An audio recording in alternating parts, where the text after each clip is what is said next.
Can Europe defend itself?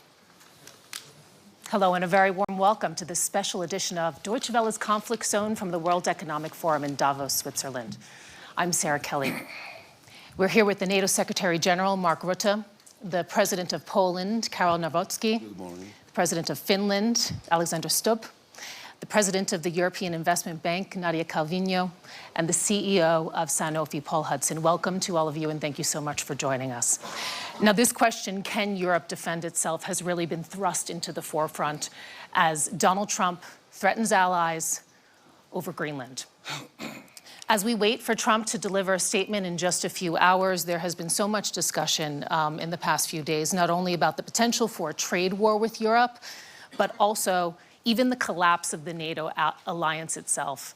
And with that, Mr. Secretary General, I'd like to begin with you, because with the US still a guarantor of European security, are European NATO allies hostage to Trump's demands?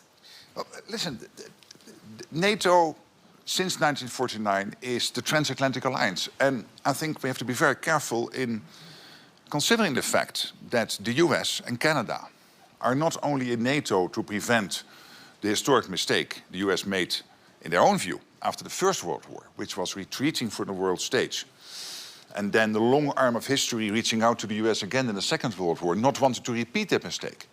They are in NATO because NATO is crucial not only for the defense of Europe, but also for the defense of the United States. For the United States to stay safe, you need a safe Arctic, a safe Atlantic, and a safe Europe.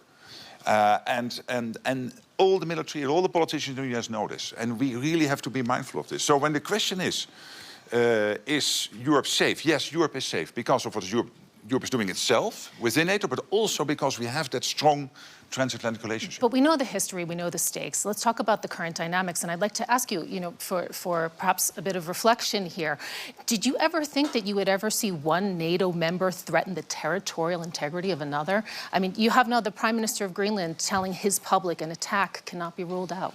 Listen, my role as NATO Secretary General, when there is tension within the alliance, it has been there in the past between Greece and Turkey, there have been other moments when there was tension, then my predecessors always took the view that they should not comment on that in public. That's impossible.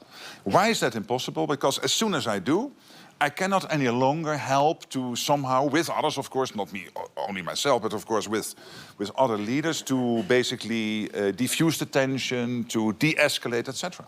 That's why you will not hear me comment. You can be assured that I'm working on this issue behind the scenes, but I cannot do that in public.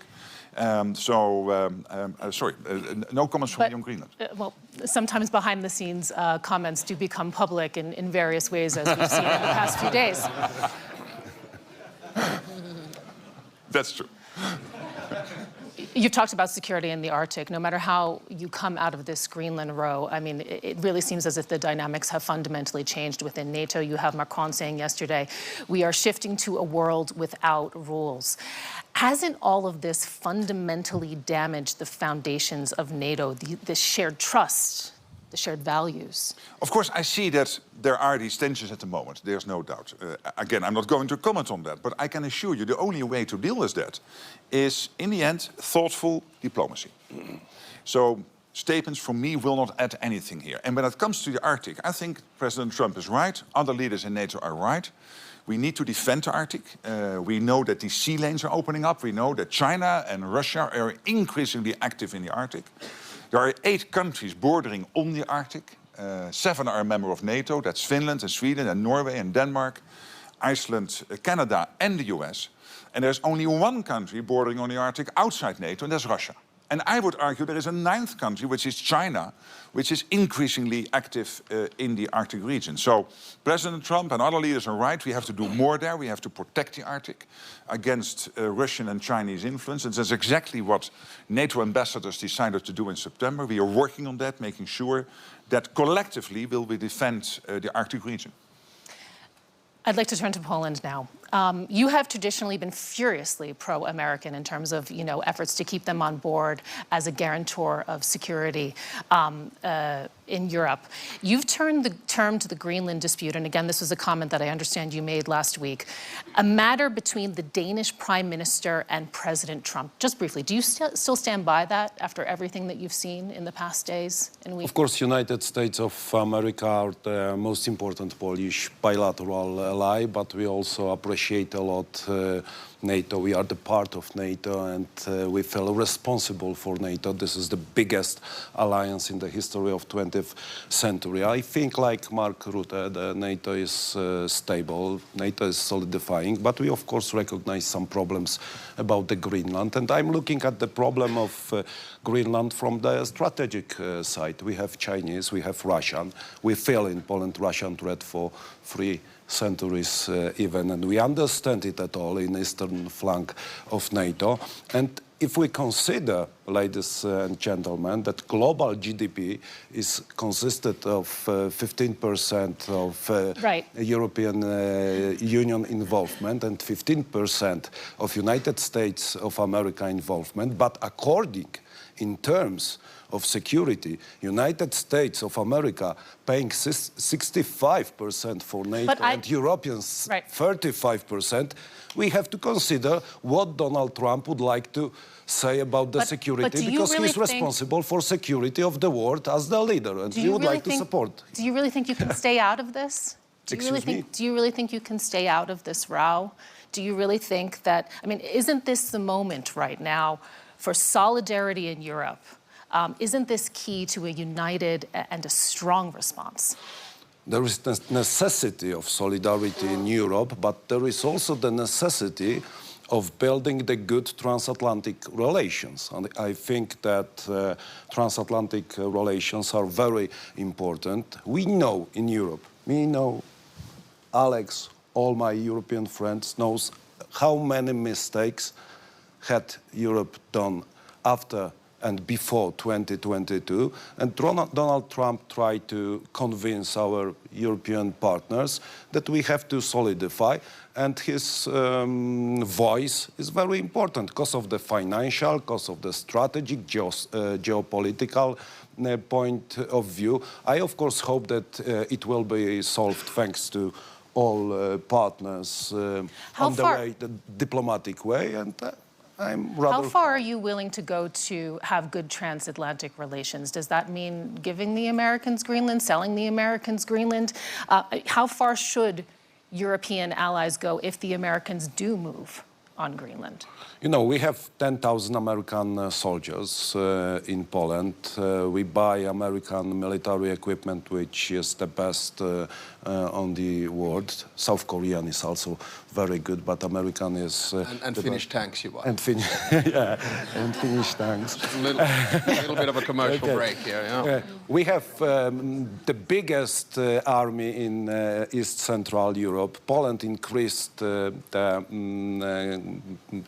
percent of GDP for military service almost to 5%. So we feel responsible for Poland. I believe in Polish soldiers, in our alliance, but United States of America, for all eastern flank of NATO, are very important ally. And those relations are also based on our history. This is the relation of values. We have common independence heroes in Poland and in United States of America. So I think that we should solve this problem on diplomatic way. Of course, I appreciate Denmark voice is natural. It's our partner, Denmark. But I'm looking at the Greenland as strategic point in the geopolitical issue between free world, democracy's world, independence, and with Russia.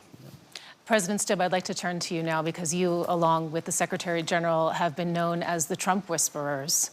You know, now you're on the list being targeted for sanctions. You recently joined the NATO alliance. Is it just in time for its dissolution? No, not at all. I think actually we're in the process of creating a stronger NATO than we have seen since the end of the Cold War. This is pretty much NATO 3.0. Remember that after the end of the Cold War, a lot of NATO countries actually dropped their guard in terms of defense expenditure and capabilities, whereas a country like Finland, which stayed outside, didn't do that. We still have conscription. And speaking of the Arctic, we have the biggest military force of Arctic capabilities in the alliance. We have 1 million individuals, men and women, who've had their military training in Arctic conditions. So I think we're strengthening actually the alliance as we speak. And remember that we've doubled the border of the alliance with NATO, with Finland joining and then with Sweden joining. So I think we're creating a new NATO where Europe takes more responsibility. So then take us to the diplomatic efforts and how you are trying to do that. Because, you know, we saw over the weekend, you along with your Norwegian counterpart sent this message to Trump calling for a de-escalation of tension. He responded quite quickly saying he's no longer purely thinking of peace. Who or what can diffuse the tensions over Greenland, if not you? Thank you, Alex. Anytime. You want to take this one, Mark? No, I mean, listen, we are now in a phase in the transatlantic relationship, and you'll know that I'm pro-European, pro-American, and therefore by default pro-transatlantic.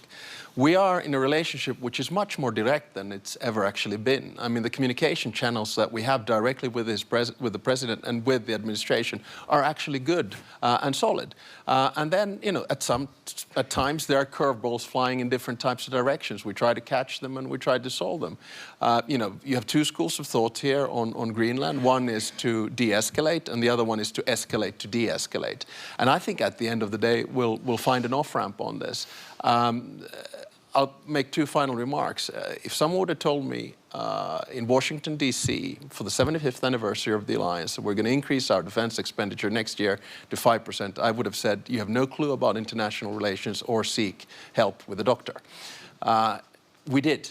And I think what we need as an off-ramp now is some kind of a process whereby we start working on a real problem, which is Arctic security. Unfortunately, as Mark said, we have 7 countries, Arctic countries, one of them with a huge military that can help to deal with this. So let's start working towards a process which leads us to a NATO summit in Ankara where we actually strengthen Arctic security within the alliance. So this is what we're working at. Okay. Nadia, I'd like to ask you about the money. This is a key point also to can Europe defend itself, which is the topic that we're discussing today. The EU is freeing up hundreds of billions of euros to ramp up defense spending. You're part of that. You have quickly ramped up your capacity to mobilize capital for defense investment. This is something that's new for your bank, we also have to mention. How much do you see your future being defense and defense-related projects? It's been a sea change in the last 2 years, and we were just discussing with Alex that in the past was also working at the European Investment Bank, how things have changed, you know, in the last couple of years, in that we have extended the scope of projects we are financing, and we have reached this magical number of 5% of our financing inside the Union last year, in 2025. So that outperformed our targets. We were hoping to reach that level this year in 26, but we already did in 25. We have a very robust pipeline of flagship projects, a number of them in Poland, by the way. So that's European solidarity, actually supporting the defense of Poland on the eastern flank. And so my answer would undoubtedly be, yes, Europe can defend itself. Yeah. Paul, I'd like to turn to you also with that, because there's a role for the private sector as well here. NATO is treating medical preparedness as part of collective defense. You have many of your capabilities anchored in Europe. Does what you are hearing about European defense in the past days make you feel secure as a business person? And how do you see the private sector's role? You know, the subjects that are being discussed are obviously extremely important, and I trust in the process that people will get to the right conclusion. I think health is unrecognized as the severity of what could happen if health sovereignty, innovation sovereignty, protecting populations is deprioritized. I think NATO have made that point about making sure that people can get medicines they need in difficult times. I think in COVID, my own personal experience was that I was getting calls from heads of state, ministers of health saying, we need medicines, give them to us, don't give them to anybody else. It quickly delineated and fragmented And it worried us greatly, given the importance of trying to work together to find some unity to make sure that we do things for Europe. Now, Sanofi is more than 50% of our manufacturing and R&D spend is in Europe. And so we believe that we're one of the few companies that has that resiliency to be able to provide. But there is a real moment for Europe. Perhaps it's not on the scale of this conversation and Greenland, but it is a real moment. Europe has long time been one of the great discoverers of medicines, the great providers. Pressure from Donald Trump on the price that is paid for medicines in Europe has put it into focus. And for the first time, China and the US publish more clinical papers, win more Nobel Prizes, discover more medicines than Europe. And Europe's slipping behind. And it's a moment. It is still in control. While I listen to this conversation, sometimes I worry that there's a lot to be managed, escalate to de-escalate.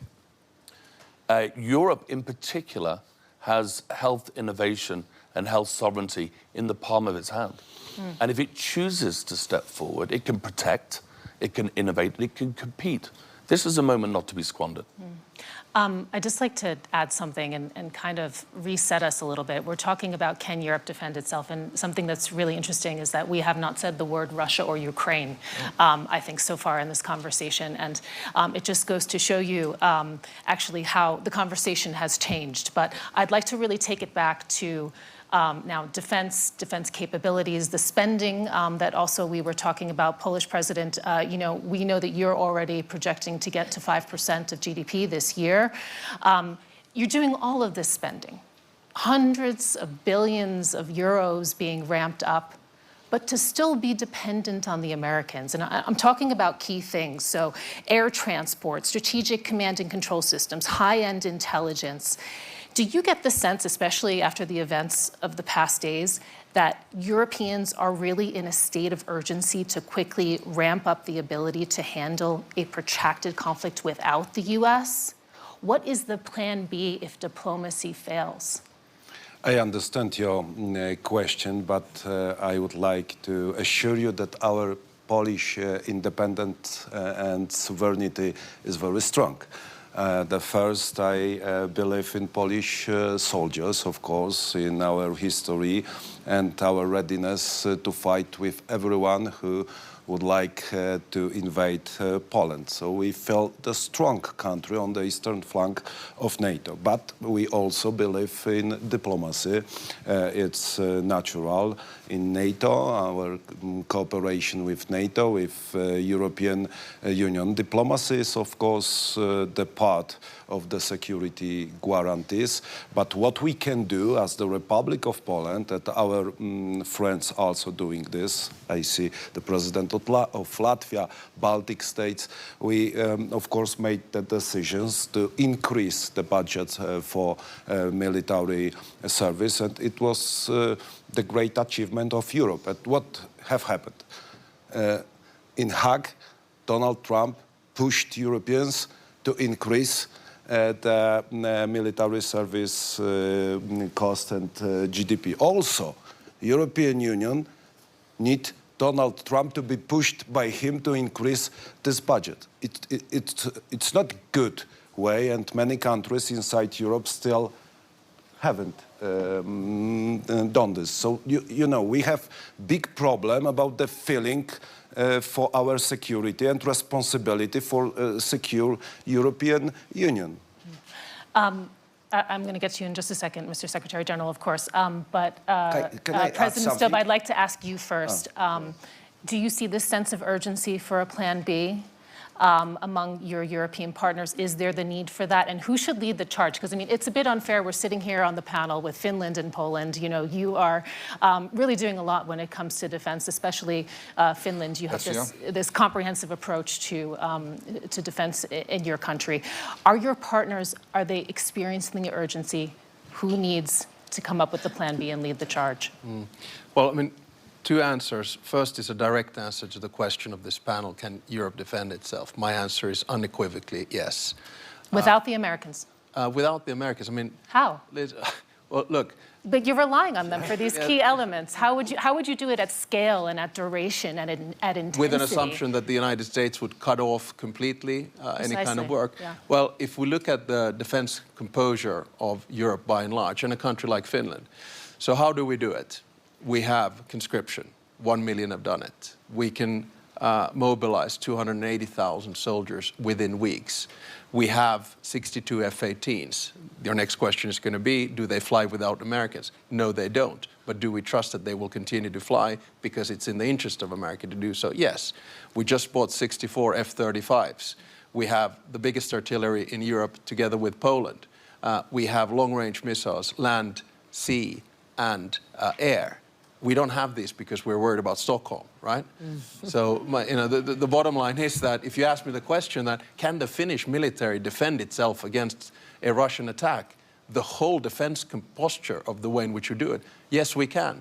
But then the second question, which you were alluding to, I think we also have to understand that you fight wars on the battlefield, but you win them at home. And that means that all of us need to focus more on comprehensive security. The civilian side of things. That's why we have civilian shelters for 4.4 million Finns. That's why we have a security of supply where we don't get into any kind of trouble with food shortages, energy shortages, or electricity grids, because we've got this. And this is the, I think, capability that a lot of European states need to do. My absolutely final point. It's all good and well to talk about percentages, but just remember, you don't fight wars with percentages. You fight wars with capabilities, and those you just need to have in stock. Do European NATO allies need to think more about having capabilities that overlap with the United States? Well, this is to hedge their bets. The NATO is constructed like this, that the US, Canada, and the European NATO allies were completely integrated. It doesn't mean that there is the US coming to the rescue of Europe or Europe coming to the rescue of the United States. We are working completely integrated. And for the protection of both the US and Europe, it's crucial that NATO is there. There was one big irritant on the American side with NATO. And the big irritant since Eisenhower was that they were spending, the US was spending, so much more than Europe was spending. Even today, the US is spending 3.5% of GDP on core defense. We are spending in Europe average 2% of defense. And here's my question to the audience. I mean, many of you, I know, criticize Donald Trump. But do you really think that without Donald Trump, 8 big economies in Europe, including Spain and Italy and Belgium, Canada, by the way, also outside Europe, would have come to 2%? In 2025, when they were only on 1.5% at the beginning of the year? No way. Without Donald Trump, this would never have happened. They're all on 2% now. Do you really think that in the summit in The Hague, as already Alex was saying, sorry, the president of Finland was saying, that we would come to an overall defense spending of 5%, including 3.5% in core defense, if President Trump would not have been re-elected as president of the United States? No way. It would never have happened. So again, I'm not popular with you now because I'm defending Donald Trump, but I really believe we can be happy that he is there because he has forced us in Europe to step up, to face the consequences, that we have to take care more of our own defense. And this is the thing. The Americans still have over 80,000 soldiers in Europe. They are still, including in Poland and Germany, etc. They are still heavily invested in European defense. And yes, they have to pivot more towards Asia. So it is only logical for them to expect us in Europe to step up over time. And there is this plan already since Jens Stoltenberg, my predecessor, designed it, the NATO defense planning process, to over time make sure that Europe can take over more of these capabilities, of these core enablers from the US to do more of the protection of the European continent. We're still having a strong conventional US presence in Europe, also going forward. And of course, the nuclear umbrella as our ultimate guarantor. But again, I'm absolutely convinced without Donald Trump, we would not have taken those decisions, and they are crucial, particularly for the European and the Canadian side of NATO, to really grow up in the post-Cold War world. Madam Kelly, you are not happy with this answer, I suppose, of Mark Rutte, that we need Donald Trump in the European Union, but we believe in our military service in Poland. I would like to add that Poland won with the Soviets and Bolsheviks. Finland won with the Soviets and Bolsheviks in 20th century. Japanese and Afghans won with the Soviet We have- Union. So we are ready in our countries to secure our independence, but we need geopolitical and some relations in Europe and in the world to be stronger. We have time for just a quick closing round now, and I'd like to turn to Nadia to kick us off with that, because we had this statement from the European Commission President Ursula von der Leyen yesterday describing a seismic change that makes it necessary to build a new form of European independence. And I'm wondering if you can give us, from the investment perspective, what you think is necessary to realize that vision. I want to, since it's a closing remark, and I was listening to my colleagues, and I want to say, I think the European Union is a superpower. And I think we have to believe in ourselves and our capability. And I'm very happy to see three leaders that are really very self-assured, because that's what I think we need, to speak clearly. We are a superpower when it comes to research, to health tech, to new technologies, to research centers, to universities. We are in quantum computing, we are in key technologies. We are not a defense superpower because the European Union is a project for peace. So it makes sense that we need some time to ramp it up. From the European Investment Bank perspective, we're all in to support Europe to be stronger in the world, but also to contribute to a peaceful world, a multilateral framework that actually can continue to provide us with win-win partnerships based on respect, shared prosperity, stability, because I think that that's, at the end of the day, what our children and grandchildren expect from us that are at the helm of important institutions at this historic moment for us. Paul, what do you think? What do you think is needed for this new form of European independence from your business perspective? I think it's a moment for us again, what the Secretary General just said about defense spending, contribution to NATO. The President of the United States has done the same in healthcare spend in most of the European markets, in the UK, demanding in the UK to go from 0.3% GDP to 0.6% over a period of time to pay for innovation in the countries. That's a really remarkable intervention or challenge from the President of the United States. I've been in healthcare 35 years. I'm having different conversations with heads of state and ministers of health, ministers of finance, on what it takes to be the champion for the innovation. One of the things you've got to do is give patients in your country access to the best medicines in the world. You can't want the manufacturing, want the research euro, but then not give it to patients. And I think that's a real issue. A lot of people are still struggling to understand that 54% of medicines approved by the European Medicines Agency aren't available to patients in Europe. Approved in Europe, for Europe, not available, because money is not being made available because there are other priorities. And we don't ever belittle the trade-offs. Draghi was very clear. Everybody read the report. Everybody understood it. My conversations with the Commission have focused on fair play between member states and not enough on competing with China and the US. I think the US is ready for the challenge because in the end, patients win with access to innovation. I think China is coming. China is going to launch 40% of the world's new medicines by 2030. 40%. And we're not having that conversation. Europe has all of the skills and capabilities, if prioritized, to get it done and to compete, not just to play fair, but to compete in the rest of the world. I want to turn to Poland now. And Mr. President, I'd like to ask you, we mentioned a little bit earlier, the threat that is posed by Russia, its ongoing invasion of Ukraine. You know this, of course, better than anyone, being on the eastern flank there. Do you think, in all of this talk, in all of this conversation over Greenland, is Ukraine the casualty here? Do we run that risk? Can you repeat? I don't understand. Is Ukraine... The conversation has been dominated in the past week and days. Yeah, about Greenland. About Greenland. Yeah. Okay, and no, where is the attention now on Ukraine? What could this potentially mean for Ukraine? What could it mean for the resources that they need so desperately in order to maintain this fight on the European continent?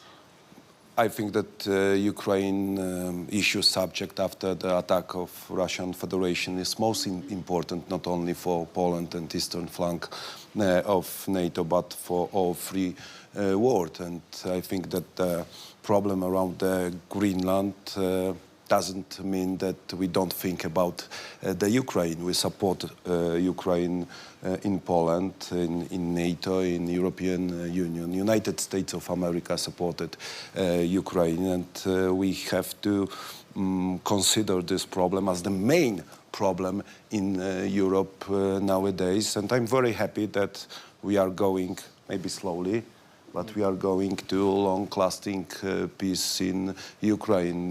This must happen, I think. But I'm not afraid, Madam Kali, that the situation around the Greenland means that we forget about Ukraine. We understand the problem about the Ukraine and still feel the Russian threat. We are still in Eastern Central Europe under the Russian threat, and I think that we are in the middle of the hybrid war. This is the peculiar Soviet composition which we have known for 100 years. You know, this is the composition of a military force, information, disinformation, propaganda, and we are nowadays in the middle of hybrid war in the European Union. President Stubb, I'd like to ask you as well. The U.S. administration has made it very clear we are in an era now of hard power, and they will wield it where they feel it is advantageous or necessary. You've said earlier that Europe can defend itself without the Americans. If it comes down... not exact, Mike, so that's not a quote. More or less, more or less. Yeah. Let's, we'll go back to the transcript. Let's stick to the left on this one, yeah? More or less, more or less. I love journalists. Stoop against us. But if it comes down to it, given the dynamics that we have seen here, does Europe also need to have the potential to defend itself against America? No, I mean, come on, let's not push the hypotheticals here. Let's get back. Let's get back to the reality of the situation, and let's put it back into perspective, and especially the war in Ukraine, which Karol there quite well mentioned. Look, what has Russia achieved in the past 4 years? It's acquired 20% of the territory of Ukraine through military warfare, roughly 2%. In the process of doing that, it has provided about 1 million casualties and dead. It has decreased its sphere of influence. You can see the Central Asian countries, you can see the Southern Caucasus detaching themselves from the Russian Empire. You look at the Russian economy right now. If we go with the inflation rates of the 2 first weeks, we're looking at 30% inflation this year. 16% interest rates, zero growth, no more reserves, incapacity to pay the soldiers when the war ends. So I'm more worried about Russia's unwillingness to end this war because they cannot afford to do so than about Russia's capability to win this war because not end this war because they're moving ahead.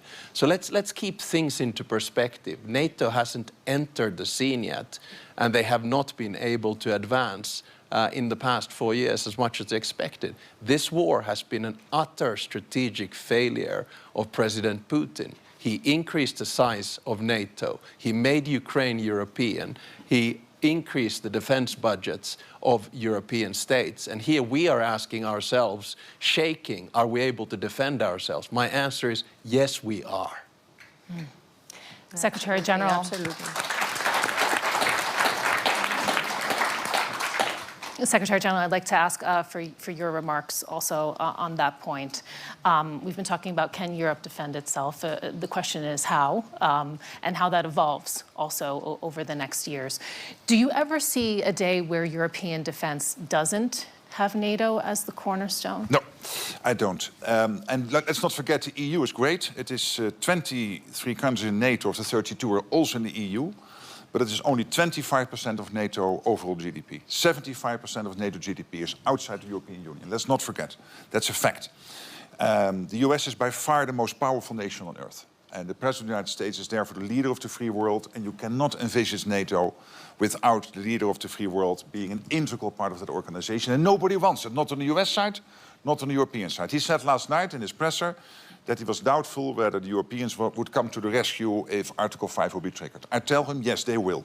And they did on the 11th of September 9/11 in 2001, when for the first and only time Article 5 was triggered. I have no doubt the US will come to the rescue here, we will come to the rescue of the US, and we need each other for our collective protection. You made a very good point.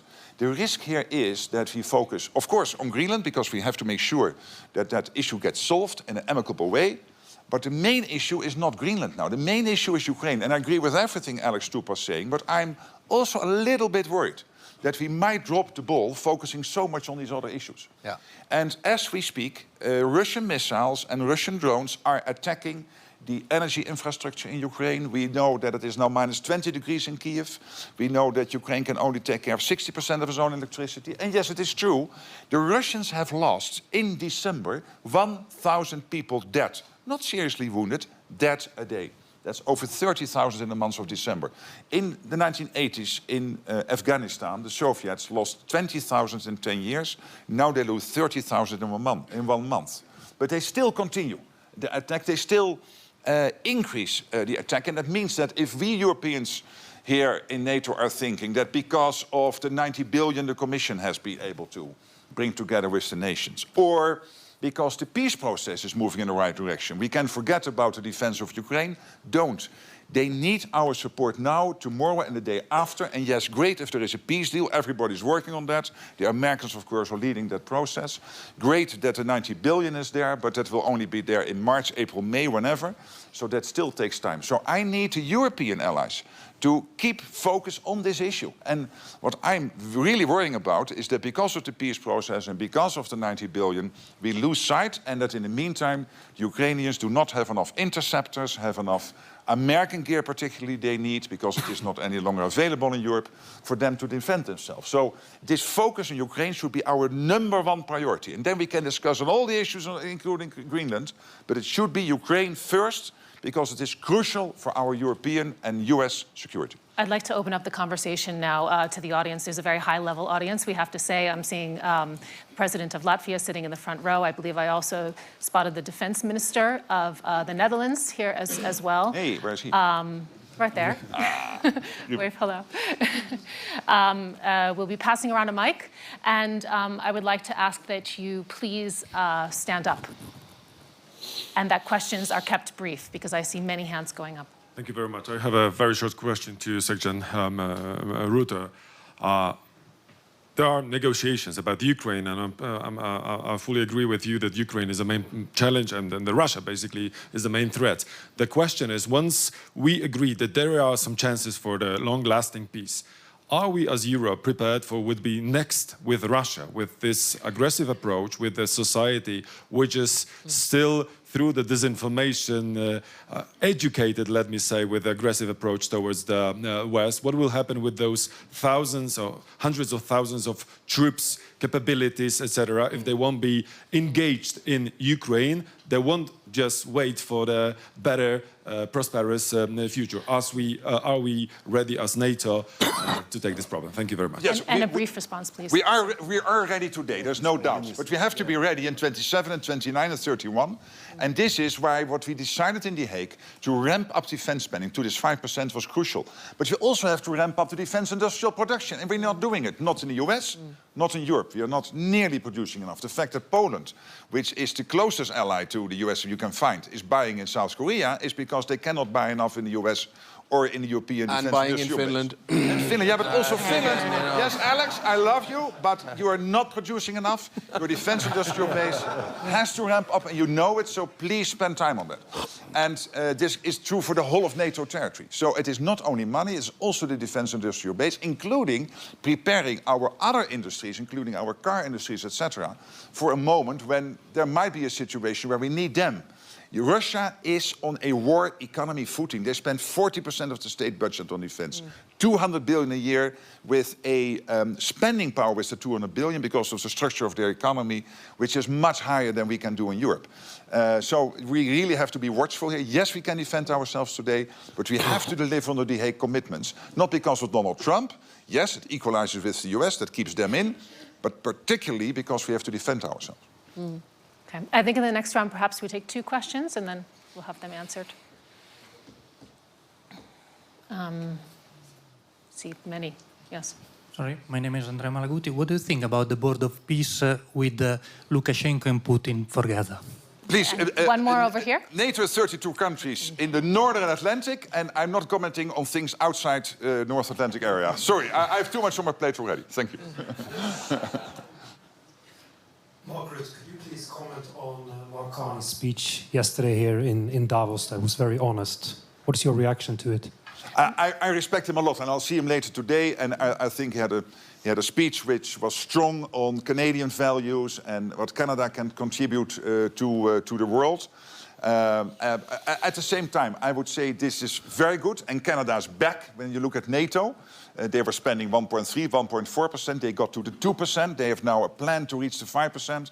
They are massively helping out with Ukraine now. So I could say since he became Prime Minister, NATO is really back in NATO, back in defending the transatlantic alliance, and I think that's great news. I think one question here, Can I one answer question that? there. Sorry, can I answer? Sure. I think it was an excellent speech. It was a deep analysis of the change in the world order and the new balance that we're looking at. It was very realistic. It talked about values-based realism as a driver for Canadian foreign policy. All in all, I think one of the best speeches that we've heard here in Davos this week so far. Okay, we'll go first here. Yeah, thank you very much. Would you think that if the transfer of the sovereignty of Greenland can be achieved, would you think this might lead to the demise of the idea of so-called Western collective? And secondly, that if these things be transferred, would you think that the NATO 3.0, just like the President Stubb said, might be veering into something more look like the Warsaw Pact rather than original NATO? Of course, we have a Polish president. You can also correct me. Thank you very much. One question there. I'm Tamer from Saudi Arabia with a Greek mother and an Italian wife. It's very clear You must be a happy man. Europe can defend itself. That's very clear today. But my question is, do we feel safer? I'm planning to half retire in Europe. Do I feel safer today with all this stock up of military? Yes. As you asked the question, when the war is over, what do you do with all these military? If you want to prevent war, prepare for war. The only way we can prevent the Russians or anyone who wants to do us harm, is to make sure that they know that the reaction we will have is devastating. Today, yes, it is. But if we would have continued with this 1.8, 1.9% defense spending and a defense industrial base, which is not producing enough, we would not be ready in 29 and 31. And our adversaries know this. So I know that people are worried that, we are spending more on defense. Yes, we do this to prevent war from breaking out. You have to be strong. We have to be strong against those who wish us ill. I think that what we are doing is still preparing to prevent ourselves for a war. And according in terms of today's main question, can Europe defend itself? I hope that we will never answer this question in terms of kinetic war. And this is our responsibility, leaders of Europe, to think about the future and to be ready for even kinetic war. And I think we try to do this. But one point, if I may add one point which is important, is that Europe's defense is not only about tanks. It is also about health. It is also about win-win partnerships around the world. Building strong partnerships and finding alliances that go beyond maybe what we had in the world order of the last 70 years. That is also a way to defend Europe. I want to also put a word for all the actions that are being taken, which go, I think, in the right direction for a stronger Europe. And it's not only about the 5%. It is very important, but it's not only that. Yeah, and can I answer the question from the gentleman there? I think we have we have to understand that the world order is changing, much like it did after 1918, 1945, and 1989. And it's now emerging. And I think we have two options, which obviously are not binary. One is a multipolar world, and that multipolar world is about transactions, it's about deals, and it's about spheres of interest. So that's when we go back to the 19th century. A multilateral world is one where you have strong international institutions, rules, and norms. I support the latter, and I think that a majority of the states in the world do that as well. But the multilateral order that was created after World War II was created in the image of the West. Therefore, we need to now change the power structure and give agency to bigger players in the global South. Otherwise, we go back into a dog-eats-dog world, and we try to avoid that. I'd like to thank you so much to everyone. There's a lot of hands still going up. I mean, the conversation, I think, is going to be continuing for quite some time. A relatively eventful day, I think, also ahead of us here at the World Economic Forum in Davos. I know that there are bilaterals also planned as well, a lot of diplomacy, a flurry going on. You have been here with us for Can Europe Defend Itself? Thank you so much for your time, and thank you so much especially for the panelists. Very good. Thank you. Thank you. Thank you.